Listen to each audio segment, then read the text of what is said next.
Shalom, selamat pergantian hari.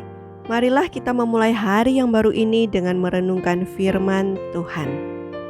Renungan kita pada petang hari ini ingin saya beri judul Lebih Kuat Keinginan Daging. Apa artinya? Kita tidak sedang membahas kesehatan ya, tetapi keinginan daging di sini adalah keinginan daging kita dibandingkan dengan keinginan roh kita. Apa maksudnya keinginan daging? Mari kita sama-sama buka di dalam Galatia pasal yang ke-5, ayat 19 hingga yang ke-21. Di sana dikatakan bahwa perbuatan daging telah nyata, yaitu percabulan, kecemaran, hawa nafsu, penyembahan berhala, sihir, perseteruan, perselisihan, iri hati, amarah, kepentingan diri sendiri, percideraan, roh pemecah, kedengkian, kemabukan, pesta pora, dan sebagainya. Ini yang dituliskan di dalam Alkitab mengenai keinginan daging. Itulah sebabnya ada banyak orang yang kadang berkata, ini lebih kuat nih keinginan dagingku. Kenapa? Karena mungkin saat itu dia ingin melakukan sesuatu yang tidak baik. Atau mungkin saat itu dia sedang iri hati, dia marah, sehingga dia tahu, kedaginganku nih lebih kuat nih. Padahal dia tahu, kita harus bersabar. Dan saya pun seringkali seperti itu. Kedagingan yang keluar, keinginan daging lebih besar terkadang dibandingkan roh. Di mana buah roh dikatakan di dalam Galatia pasal yang ke-5, mulai ayat yang ke-22 hingga ke-23.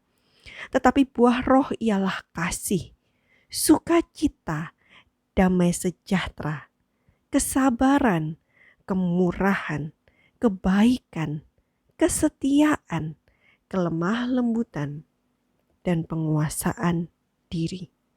Tapi seringkali saya pun tidak bisa menguasai diri. Contohnya, tidak bisa mengendalikan hawa nafsu dari hal makanan. Seringkali kalau melihat makanan, pengen makan. Walaupun kita tahu itu tidak sehat. Itulah yang kadang kita katakan, lebih kuat nih keinginan daging. Tetapi diingatkan di dalam Galatia 5 ayat yang ke-16. Maksudku ialah hiduplah oleh roh. Maka kamu tidak akan menuruti keinginan daging. Tuhan meminta kita untuk hidup dalam roh. Apa saja buah roh tadi kita sudah baca. Dan bagaimana kita bisa mengalahkan keinginan daging kita? Mari kita sama-sama baca di dalam buku Testimonies for the Church, volume yang ketiga, halaman 188 paragraf yang pertama. Di sana dikatakan kesempurnaan karakter seorang Kristen bergantung sepenuhnya kepada kasih karunia dan kekuatan yang hanya ditemukan di dalam Tuhan. Artinya, untuk kita bisa menang melawan keinginan daging, kita harus bergantung sepenuhnya kepada Tuhan, meminta kekuatan daripadanya, meminta kasih karunia-Nya.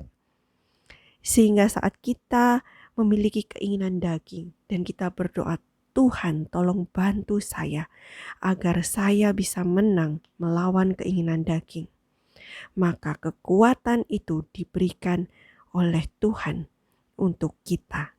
Kita tidak bisa menggunakan kekuatan kita sendiri, tetapi kita harus meminta bantuan dari Tuhan. Kiranya renungan pada petang hari ini boleh mengingatkan kita untuk selalu meminta kekuatan dari Tuhan agar mampu melawan semua keinginan daging kita. Selamat pergantian hari dan Tuhan memberkati kita semua. Amin.